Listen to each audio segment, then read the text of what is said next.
మీ బట్టలకి సాఫ్టింగ్ ప్రొటెక్షన్ ఇచ్చే సరైన ప్రొడక్ట్ ఎలిమ్ fabric conditioner.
Hi viewers, welcome to I dream. So నేనైతే ఈరోజు మన గుజరాత్ దగ్గర ఉన్నటువంటి అహ్మదాబాద్ ప్లేస్కి అయితే వచ్చేసాను. సో అహ్మదాబాద్ ఫ్లైట్ క్రాష్ అనేది మనం రీసెంట్ డేస్లో మనం చాలా చూసాం కదా. రీసెంట్ డేస్లో చాలా న్యూస్ని మనం చూసాము. లాట్ ఆఫ్ పీపుల్, చాలామంది చనిపోయారు కూడా. ఆల్మోస్ట్ 270+ పీపుల్ అయితే ఇక్కడ చనిపోవడం జరిగింది. సో మేమైతే ఇక్కడ ఉన్న మెడికల్ కాలేజ్ ప్లేస్కి అయితే మేము ఇక్కడికి వచ్చామన్నమాట. ఒక్కసారి మీరు చూసుకోండి, విజువల్స్లో చూసుకున్నట్టయితే. సో ఫ్లైట్ అనేది ఫస్ట్ ఒక వింగ్ అనేది లెఫ్ట్ సైడ్ కార్నర్లో పడింది. సో ఇంకొకటి బాడీ పార్ట్ వచ్చేసి ఆ మెడికల్ కాలేజ్ పైన పడింది. అండ్ ఇంకొక పార్ట్ వచ్చేసేటప్పటికి ఈ ఉన్న ఫ్రంట్ బిల్డింగ్ మీదకి పడిపోయింది అనమాట. అక్కడ ఒక వింగ్ పడింది. సో అక్కడ ఏదైతే 11A సీట్ పర్సన్ ఉన్నారో ఆ కాలేజ్, ఆ బిల్డింగ్కి ఈ బిల్డింగ్కి మధ్యలో ఆ పార్ట్ పడడం వల్ల అతను సేఫ్గా అక్కడ నుంచి బయటకు రావడం జరిగిందనమాట. సో ప్లేస్ అంతా కూడా ఇగోండి అక్కడే కంప్లీట్ అది బర్న్ అయిన తర్వాత, కంప్లీట్ ఫైర్ అయిపోయిన తర్వాత బిల్డింగ్స్ అన్నీ కూడా, మెడికల్ కాలేజ్ బిల్డింగ్స్ అన్నీ కూడా ఈ విధంగా అవ్వడం జరిగింది.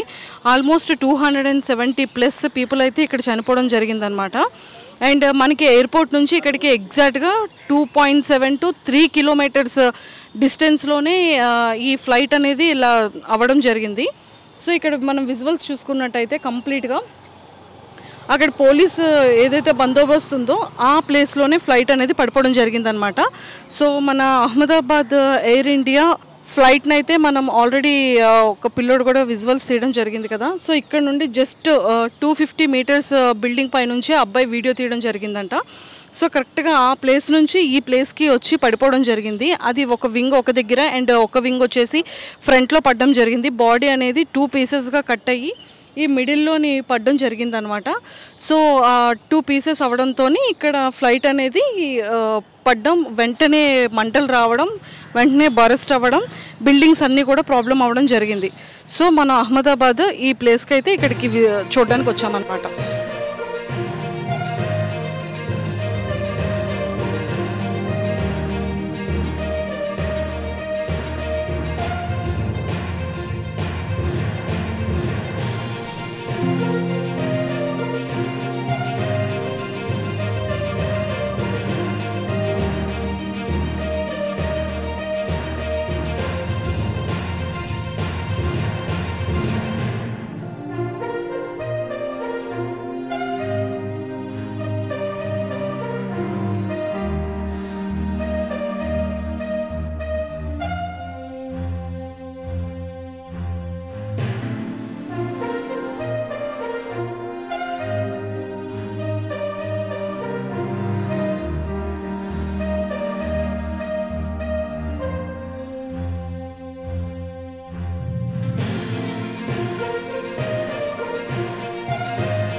నిజంగా ప్రస్తుతం ఉన్నటువంటి సమాజం దేనికి ఆర్థిక సంబంధాల చుట్టూ మాత్రమే తిరుగుతోంది. మళ్ళీ ఎన్నికలంగానే చాలా విరక్తి కలుగుతాను. మంచి అనిపిస్తుంది కదా. లేడీస్ కూడా ఛాలెంజింగ్ జాబ్స్ చేసినప్పుడు చాలా బాగుంటది. ట్రాఫిక్ అసిస్టెంట్స్ గా నియమించిన ట్రాన్స్జెండర్స్ అందరితో సాల్యూట్ చేయించుకుంటున్నారు. ఫుడ్ డెలివరీ ఇవ్వటానికి వెళ్ళినటువంటి డెలివరీ బాయ్ అనిల్ పై కళ్ళ ముందు